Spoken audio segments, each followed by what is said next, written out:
5 Minuten Kolorieren mit Stampin' Up! Meine persönlichen Tipps und Tricks für dich. Heute die Aquarellstifte.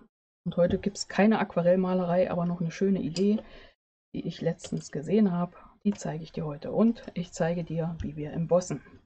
Ja, ich habe ja gesagt, Aquarellstifte, Wasserbasis. Wir brauchen dadurch eine Kontur, die auf Alkoholbasis ist. Und das wäre Stays On oder eben nicht Alkohol, aber permanent Versamark Embossing. Wie geht das mit dem Embossing? Wir brauchen ein Stempelkissen, was feucht stempelt.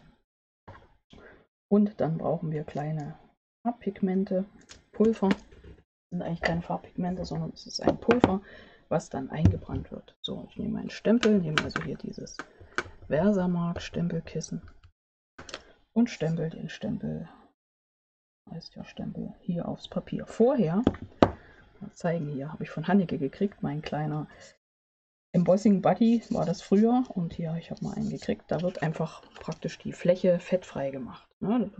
Da ist Puder drin und dann wird das so aufgetragen, damit das Ganze fettfrei ist. So, und dann stempel ich das drauf, habe mein Motiv drauf, mache das Stempelkissen am besten zu, und jetzt kommt die Sache mit dem Pulver, und Pulver ist ja immer so eine riskante Sache. Deswegen ist das hier unter Verschluss. Und dann wird das rüber gestreut, und du siehst, die Farbe hält eben wirklich nur da, wo das Motiv gestempelt wurde. So, hält wunderbar. Da unten hat er wohl nicht ordentlich gestempelt. Ich gucke nochmal.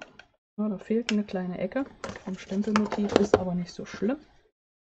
Ja, eh alles vorbereitet. Jetzt wäre noch ein kleiner Trick. Und zwar brauche ich immer, wenn mal irgendwo was daneben gegangen ist, einen kleinen Pinsel, einen feinen.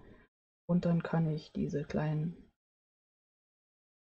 pulvrigen Teile da abstreichen. So, das wird jetzt genommen und wird dann eingebrannt. So, mit dem Föhn eingearbeitet, erhitzt, und dann schmilzt es und gibt feste Konturen. Das ist so wie hier. Jetzt ein anderes Motiv, aber du kannst dir das vorstellen. Und jetzt kommen meine Aquarellstifte zum Einsatz. Und zwar der weiße Stift, und mit dem schraffiere ich jetzt mal das Kleid von dem Mädchen. Wichtig ist, dass der Stift also wieder nicht zu spitz ist, dass ich den schön hier aufbringen kann, dass er mir nicht aufs Papier kratzt. Und ich habe ja gesagt, heute keine Wasserspielereien, das bleibt alles so trocken. Es geht einfach nur um diesen schwarz-weißen Effekt beim Schraffieren. Ja, Weißwein heute. Okay, gut, schraffieren wir auch noch ein bisschen.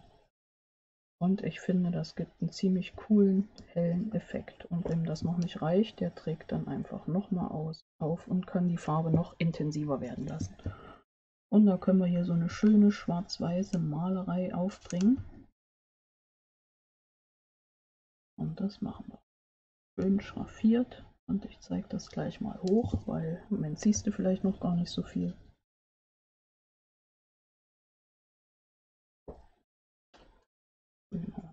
Sauber gemalt.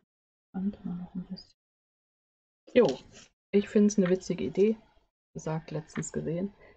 Geht auch mit den helleren Stiften. Wir haben hier das Blau, das Grün-Blau. Ich trage das mal hier unten ruhig noch mal ein bisschen auf. Kann ich hier genauso draufsetzen, und ist dann eben auch ein leichter Farbeffekt.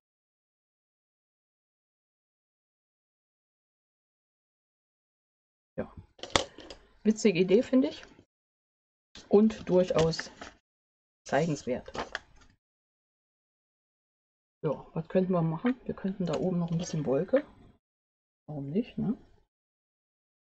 Was du nicht machen solltest, das Ganze dann wieder mit Wasser bearbeiten, das wirkt da nicht. Das ist dann auf einmal weg. Habe ich schon ausprobiert, natürlich. Wissen, was ich hier erzähle. Ja, wenn du den Himmel gestaltest, da würde ich immer gucken, dass ich über die Kanten drüber male, dass das nicht so wie, ja, dass das natürlicher aussieht.